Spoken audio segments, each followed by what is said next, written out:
This has to be one of the worst movie in Indian cinema. इसका हर scene पहले वाले scene से 10 गुना ज्यादा वर्स होता जाता है। इसमें जो मेन लीड है अयान, वो सबके सामने अपनी वाइफ को तो मारता ही है, रैंडम औरतों को भी मारता है और अपने ससुर को, जो शांति से रहते हैं अपने परिवार के साथ, उन्हें भी सिखाता है कि अगर आप ऐसे रहोगे तो आपका परिवार खराब हो जाएगा। तो वो भी मारने लगते हैं अपनी वाइफ को और अब्यूज करने लगते हैं उनकी फ्रेंड्स को। एंड ये फिल्म की हैप्पी एंडिंग है कि this is how a man should be. तो अयान एक जॉइंट फैमिली में रहता है जिसमें मम्मी, दादी, भैया, भाभी, बहन वगैरह सब हैं। तो ये अपनी बहन के लिए साड़ी खरीदने जाता है जहाँ इसे अहाना मिलती है। तो ये एक स्ट्रेंजर की साड़ी खींच कर पूछता है कि कहाँ से ली, मुझे भी हेल्प करिए खरीदने में। और इन दोनों की साड़ी एक्सचेंज हो जाती है, जिसकी वजह से ये काफी फ्रस्ट्रेट हो जाती है और ये अपने फ्रेंड्स को बता रहा होता है कि कैसे इसे 2 मिनट में साड़ी की दुकान में प्यार हो गया। उसी वक्त वो भी आ जाती है उस जिम में।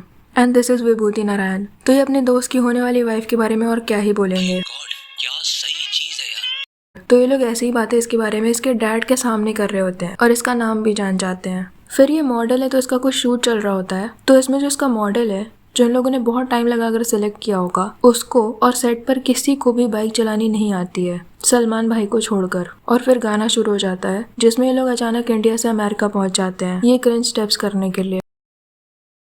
गानों के पीछे अंग्रेज दिखाने का पता नहीं क्या ही शौक था पहले, और हर सीन में ये दिखाने की कोशिश की है कि कैसे शादी के बाद आदमी बंदी बन जाता है, लाइफ मुश्किल हो जाती है। फिर भी ये दोनों डेस्परेटली पड़े हुए हैं इसके पीछे। तो ये लोग इस गराज के ओनर हैं, जिसकी वजह से ये लोग काफी रिच हैं। एंड यहाँ पर ये आती है अपनी गाड़ी ठीक करवाने के लिए।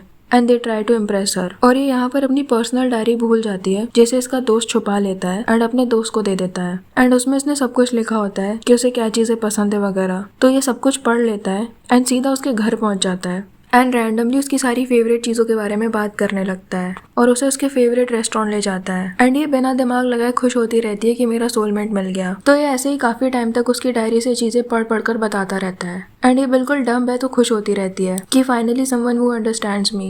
एंड इसके बारे में भी डायरी में लिख देती है। एंड फिर एक गाना डाल दिया बीच में और फिर खुद ही जाके इसे सीधा शादी के लिए प्रपोज कर देती है और फिर शादी हो भी जाती है। एंड अब शुरू होता है असली नर्क। ये इसे शॉर्ट कपड़े पहनने के लिए मना करता है क्योंकि घर के दूध वाले की नजर अच्छी नहीं, जो कि पता नहीं क्यों घर के अंदर आकर दूध देता है। फिर ये दोनों लंदन चले जाते हैं जहाँ पर इसका कजन ब्रदर मिलता है, जो काम तो वहाँ पर करता है पर शादी किसी इंडियन लड़की से करनी है। फिर ये लोग इंडिया वापस आ जाते हैं एंड इसने अपने लिए काफी सारी चीजें खरीदी होती है अपने पैसों से, जो ये बिना पूछे अपनी बहन और भाभी में बांटने लगता है। एंड इसका मूड खराब होने लगता है, जो कि इसकी मॉम नोटिस कर लेती है। एंड ये बड़ा इमोशनल सीन दिखाया गया है कि हमने बिना पूछे सब कुछ ले लिया तो क्या हो गया। और फिर जब इसकी मॉम वापस करने को बोलती हैं तो इसकी बहन इस तरह से रो रही होती है और ये शादी के बाद अकेले इसके साथ मूवी देखना जाना चाहती है, पर इस घर में ये चीज पॉसिबल नहीं है, जाएगा तो पूरा खानदान ही साथ में।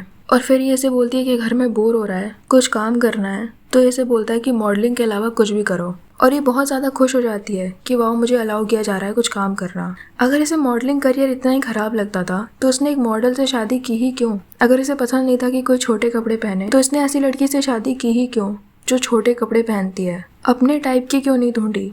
ये पता नहीं कौन सा जॉनर है जिसमें एक बिल्कुल ही मॉडर्न लड़की की लाइफ बिल्कुल ही अपोजिट कर दी जाती है एंड कुछ स्पेसिफिक लोगों को बहुत ही मजा आ जाता है ये सब देखकर। फिर ये पूछती है कि क्या हम अलग रह सकते हैं? तो ये बोलता है कि मैं अपनी माँ और फैमिली से बहुत प्यार करता हूँ तो अकेले नहीं रह सकता, पर तुम लड़की हो इसलिए तुम्हें रहना पड़ेगा। एंड पूरी दुनिया में ऐसा ही होता है, which is actually not true. And लड़की यहाँ पर बेसिक राइट मांगे तो उसे वेस्टर्न होना बोलते हैं, पता नहीं क्यों। और जब ये बोलती है कि मुझे हर चीज तुम्हारी फैमिली से पूछ कर करनी पड़ रही है, मैं थक चुकी हूँ, तो ये कहता है कि पता नहीं तुम इतनी इनलॉजिकल कब से हो गई हो। एंड फिर ये प्रेग्नेंट हो जाती है तो इसके गराज के लोग, पूरी फैमिली कुछ ज्यादा ही खुश हो जाते हैं क्योंकि आगे चलकर ये अबॉर्ट करवाना चाहती है, बिकॉज अभी 4 ही महीने हुए हैं शादी को and she is not mentally prepared. तो ये बोलता है कि जब मेरी माँ 4 साल छोटी थी तुमसे, तब मुझे पैदा किया। I don't know why mostly लड़के अपनी मॉम के सेक्रीफाइस को स्टैंडर्ड मानने लगते हैं कि ऐसा ही होना चाहिए, लेकिन लड़कियां सिंपैथी के साथ देखती हैं उस चीज को कि ये आगे नहीं होना चाहिए। तो ये बोलती है कि अभी काफी कम टाइम हुआ है शादी को, हमारे झगड़े भी होते रहते हैं, जो कि एक्चुअली बहुत सारे लोगों को समझने की जरूरत है कि अगर आपके घर में फाइनेंशियल प्रॉब्लम है या झगड़े होते रहते हैं बहुत ज्यादा, तो बच्चे पैदा करके बैठ जाना कोई महान चीज नहीं है। बाद में उसको फाइनेंशियल या साइकोलॉजिकल प्रॉब्लम फेस करनी पड़ेगी तो आप किस्मत बोलकर आगे निकल जाओगे, बट इसके लिए किस्मत नहीं, यू आर रिस्पॉन्सिबल। पर ये धमकी देकर चला जाता है कि मुझे मेरा बच्चा चाहिए, मेरी फैमिली को चाहिए, और ये अकेले बैठकर रोती रहती है। फिर इसकी मॉम बोलती है अबॉर्ट कराने के लिए, तो उन्हें बैड लाइट में दिखाया गया है।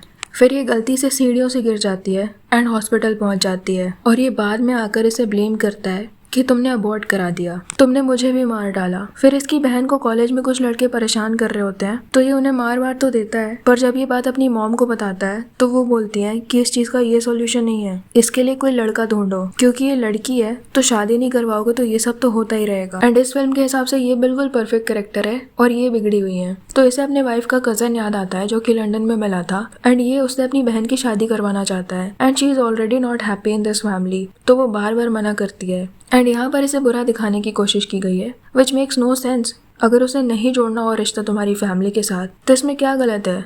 कोई शादी के लिए कैसे फोर्स कर सकता है? और हाँ, मूवी के गानों में आप शॉर्ट कपड़े पहन सकते हो, नहीं तो मूवी चलेगी कैसे? पर ज्ञान कुछ और ही देना है। फिर इसे अपने बर्थडे के दिन डायरी मिल जाती है तो इसका बहुत बुरा हार्ट ब्रेक हो जाता है कि सब कुछ धोखा हुआ है मेरे साथ। तो उसके सामने जाकर कन्फ्रंट करने के बजाय ये बहुत ज्यादा ड्रिंक कर लेती है एंड डांस करने लगती है एंड पूरा गाना खत्म होने के बाद कन्फ्रंट करती है एंड देन ही स्लैप्स हर, जिसके बाद इसकी मॉम बहुत ज्यादा गुस्सा हो जाती है। पर डैड बहुत सही इंसान है इस मूवी के हिसाब से, तो उनको लगता है कि उनकी बेटी की भी गलती है एंड इधर ये बैठकर अपने महान विचार बता रहा होता है कि अगर मेरी बहन ने ऐसा किया होता एंड उसके हस्बैंड ने उसको मारा होता तो भी मुझे कोई प्रॉब्लम नहीं होती। एंड इसी बीच ये फिर प्रेग्नेंट हो जाती है और ये लोग डिस्कस कर रहे होते हैं कि ये 6 महीने में 2 बार प्रेग्नेंट कैसे हो गई, which is not healthy. But ये लोग विलेन है एंड ये फिर आ जाता है रेज वेट करने के लिए कि कैसे तुम्हारी मॉम अच्छी नहीं है पर मेरी मॉम अच्छी है। फिर ये लोग उससे डिवोर्स के लिए बोलते हैं तो ये लोग बोलता है कि अगर तुम्हारी लाइफ में महात्मा गांधी जैसा इंसान भी आ गया तो भी इन लोगों को उसमें प्रॉब्लम दिखेगी। फिर इसे पता चल जाता है कि शी इज प्रेग्नेंट तो इसे अबॉर्ट ना करने की धमकी देता है वरना ये सबको खत्म कर देगा, जैसे ये खुद झेलने वाला है पूरी pregnancy. And tells her dad कि आपकी खामोशी की वजह से हो रहा है ये सब एंड वो हाथ जोड़कर रोते हुए खड़े रहते हैं जैसे कितना बड़ा मसीहा खड़ा है जिसने झूठ बोलकर मेरी बेटी से शादी कर ली। एंड ये डायलॉग मारकर चला जाता है कि एक दिन तुम्हें मेरी जरूरत पड़ेगी और मैं नहीं रहूंगा। एंड फिर ये लोग कोर्ट पहुंच जाते हैं जहाँ पर ये बोलता है कि आई वॉन्ट माई चाइल्ड, कि डिवोर्स तो हो जाए but I want my child. So इसे बिना पैदा हुए बच्चे की कस्टडी मिल जाती है। एंड जब लड़की की फैमिली ऑब्जेक्शन करती है तो जज उन्हें डांट देती है because they are villain. And जज बोलती है कि you can't abort this child without his choice. And इसे डर है कि इसके बच्चे को ये लोग फिर से मार देंगे तो ये भी उन्हीं के घर में रहेगा कोर्ट से परमिशन लेकर, और परमिशन ऑफ कोर्स मिल भी जाती है। इवन तो ये बहुत ही शेमफुल चीज है इसके लिए घर जमाई बनकर रहना, पर यही सारे तो सैक्रिफाइसेस इस महान कैरेक्टर के। और ये डिसएग्री करती है इस चीज के लिए तो जज दोबारा चुप करा देती है बिकॉज ये विलेन है एंड ये उसे हर चीज में टोकता रहता है, वो जो भी करती है खाती है। एंड इसका भाई फेक पुलिस वाला बनकर इनके घर में रहने लगता है ये बोलकर कि ये कोर्ट का ऑर्डर है। एंड ये पुलिस वाला इसे लिस्ट देता है कि तुम्हें क्या खाना है क्या नहीं, वरना ये लोग मजिस्ट्रेट को फोन लगा देंगे। और ये लोग डरते भी हैं इस बात से क्योंकि मजिस्ट्रेट को और कोई काम थोड़ी होगा। एंड इस चीज को बड़ा फनी दिखाया गया है, कॉमेडी सीन है ये मूवी का। And the worst point is ये लिटरली हरास करता है इसे एंड जब वो मना करती है तो ये अपने बेडरूम में उस पुलिस वाले को बुला लेता है और इस सब के बीच में गाना डाल दिया जाता है। और ये रात भर सोई नहीं होती है तो भी इसे 6 बजे उठने को बोल देता है। एंड अगेन जब वो मना करती है तो हवलदार रूम के अंदर आ जाता है कि मैं मजिस्ट्रेट को कॉल कर दूंगा अगर तुमने इसका कहा नहीं माना तो। I don't know who thought कि ये सारी डिस्कस्टिंग चीजें फनी लगेंगी। एंड ये सब कुछ करने के बाद भी इसमें इतनी ऑडेसिटी है कि ये कहे शादी कभी मत करना। फिर ये इसकी मॉम की पिक्चर को डस्टबिन में डाल देता है सेइंग कि मेरा बच्चा ये नहीं देखेगा। और जब वो इस चीज के लिए लड़ने की कोशिश करती है और उसके पेट में दर्द होने लगता है तो एटलीस्ट इस वक्त इसका ध्यान रखने के बजाय ये सामने खड़े होकर खुश हो रहा होता है कि और दर्द हो। फिर इसके घर वाले आते हैं दिवाली के लिए इन दोनों को इनवाइट करने के लिए जहाँ ये लोग नहीं जाना चाहते, तो ये फोर्स करता है उसे जाने के लिए। उसकी मॉम अपनी फ्रेंड से फोन पर बात कर रही होती है क्योंकि ये लोग शाम को कुछ पार्टी वगैरह करने वाले हैं, तो वो फोन छीन लेता है, उस फ्रेंड को अब्यूज करता है और दूसरी फ्रेंड जो घर पर आई होती है उसकी भी डिसरिस्पेक्ट करता है कि मैं तुम्हारी टांगे तोड़ दूंगा। और जब ये हवलदार से बोलती है कि कुछ करो तो वो बोलता है कि मैं कुछ नहीं कर सकता क्योंकि ये फैमिली मैटर है। किसी के बेडरूम में घुस जाना फैमिली मैटर नहीं है, किसी और की फ्रेंड को अब्यूज करना फैमिली मैटर है।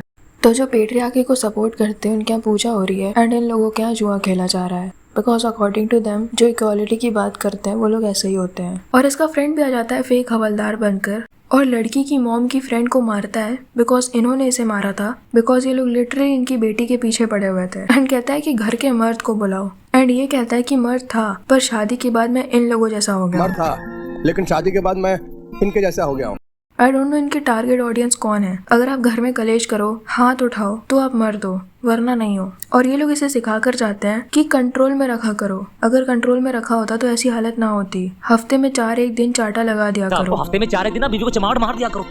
और ये उसी स्टिक से उस फ्रेंड को मार रहा होता है और ये बोल रहा होता है कि इसका तलाक हो चुका है, जैसे तलाक कोई बहुत ही गंदी चीज है। अब बच्चा ऑपरेशन से ना हो इस बात पर भी इन लोगों का बीपी चढ़ता रहता ये सिजेरियन की बातें क्यों कर रही हैं? है एंड दे मेक श्योर कि ऑपरेशन ना हो।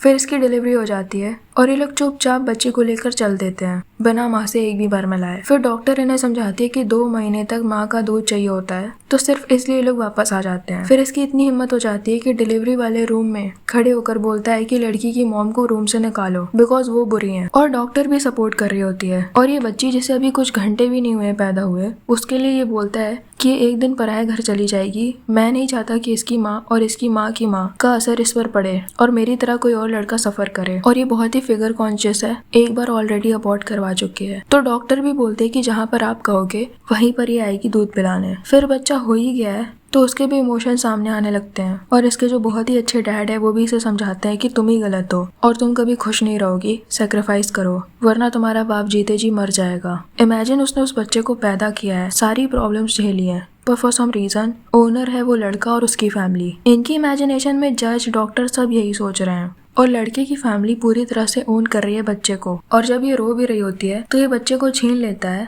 कि मैं तुम्हें कभी ऐसे बनने नहीं देना चाहता वरना तुम भी अच्छी माँ और बहू नहीं बन पाओगी। इमेजिन अभी अपनी जस्ट बॉर्न हुई बच्ची को ये सोचकर पालना कि ये वाइफ और माँ कैसी बनेगी फ्यूचर में। एंड ये विलेन भी नहीं है, हीरो के काम है ये। फिर डिवोर्स पेपर आ जाते हैं जिसे ये इसके पास फेंक देता है, बच्चे को छीन लेता है और उसकी मॉम को कॉल कर देता है कि अपनी बेटी को ले जाओ। एंड इसके सारे सामान फेंकने लगता है और उसकी मॉम आ जाती है। एंड फिर इसकी पूरी फैमिली बच्चे को ऐसे लेकर खड़ी रहती है जैसे इसका है ही नहीं। एंड ये इमोशनल हो रही होती है कि मैं नहीं चाहती यहाँ से जाना, this is literally baby trap. अगर ये नहीं होता तो वो रिश्ते में रहना ही नहीं चाहती थी, कोर्ट तक पहुंच गई थी। So you are emotionally forcing her. और ये अब्यूज कर रहा होता है इसे और इसकी मॉम को। And she is literally begging कि मुझे मेरे बच्चे से अलग मत करिए, जैसे इन लोगों ने खरीद लिया हो। और ये कहता है कि तुम 3 महीने के बच्चे से अलग नहीं रह पा रही हो और 30 साल के बेटे को उसकी माँ से अलग करने की कोशिश कर रही थी। और ये बड़ा ही इमोशनल सीन है, जैसे इसको तो डाउनलोड किया गया होगा, इसकी कोई माँ थोड़ी है। और इसकी मॉम बोल रही होती है कि मत गिड़गिड़ाओ चलो, तो वो विलेन है। और इसके डैड एक महान इंसान है जो हाथ जोड़कर खड़े हैं ताकि ये पोलाइट सा लड़का फिर से इनकी बेटी की जिंदगी और नर्क कर दे। फिर ये लोग चले जाते हैं और इसकी मॉम समझाती है कि उसे वापस ले आओ, उसे उसकी सजा मिल चुकी है। और ये रास्ते में इमोशनल हो जाती है कि मुझे अपने बच्चे के पास जाना है, पर इसकी मॉम मना करती रहती है। और इसके डैड उसकी मॉम को रास्ते में मारते हैं बिकॉज वो अपनी बेटी का घर बर्बाद कर रही हैं। और ये वापस चली जाती हैं और ये भी अपनी वाइफ की फ्रेंड को अब्यूज करने लगता है जस्ट बिकॉज ये एक डिवोर्सी है तो इससे दूर रहना ही सही है। और ये फिर इसके साथ रहने लगती है खुशी खुशी, क्योंकि ऑफ कोर्स इसे अपना बच्चा चाहिए था। और ये हैप्पी एंडिंग हो जाती है। And this movie is not even funny, ये स्ट्रेट अप गार्बेज है, स्पेशली ऐसे देश में जहाँ पर बहुत सारे लोगों को ये चीजें नॉर्मल लगती है। तेरे को प्रॉपर्टी चाहिए? वो देख अभी प्रॉपर्टी चाहिए? अगर पति कोई बात समझा रहा है लेकिन पत्नी नहीं मान रही है, फिर 2 लगेंगे जब आएगी इसकी समझ में। 2 लगने के बाद वो सेट हो जाएगी, बिल्कुल फिट हो जाएगी। कानून ऐसे बन गए हैं, कानून नहीं, हाँ जी मैं बताता हूँ, कानून ऐसे बन गए हैं कि रैपट मारते में डरेगा घरवाली के। क्या गलत कह रहा हूँ? किस कदर गंदे कानून बन गए। जरा सा अगर तू भी कहती घरवाली को चलो जा रही हूँ अभी बंद कराऊँ। हमारी मम्मी को खुद पापा जी थप्पड़ मार देते थे अभी कुछ साल पहले, तो चलता है तो नॉर्मली बात है ये अपना। देखिए वो तो लेडीज के ऊपर डिपेंड करता है, वो ऐसी गलती ही ना करे जो कि उस पर हाथ उठाया जाए। आँख से डराना चाहिए। कुछ लोग ऐसे होते हैं कि मारते भी हैं और गाली भी देते हैं, होता है। अगर मैं पढ़े लिखे मैं भी नौकरी पे जाऊंगी, क्यों जाओगी भाई जब मैं मना कर रहा हूँ आप। वहाँ पर ये गार्बेज बनाकर ये लोग क्या नॉर्मलाइज करना चाहते हैं। और इस सीरीज की बाकी वीडियोस के कमेंट सेक्शन में लोग बोलते हैं कि एक्ट्रेस के पास कोई चॉइस नहीं थी इसलिए उसे ऐसी मूवी करनी पड़ती थी। बट ये स्टेटमेंट है शिल्पा शेट्टी के इस फिल्म के बारे में। Is really close to my heart because it was one of the first films that I signed at a point when I was going through a very low phase in my career. And it's a great script. You can see the chemistry between Salman and me because her mother is extremely modern and she's very influenced by that. तो उसका जो पूरा upbringing है इस thought के साथ हुआ है कि a woman is in no way lesser than a man. So it's not her fault, that's the way she's been brought up.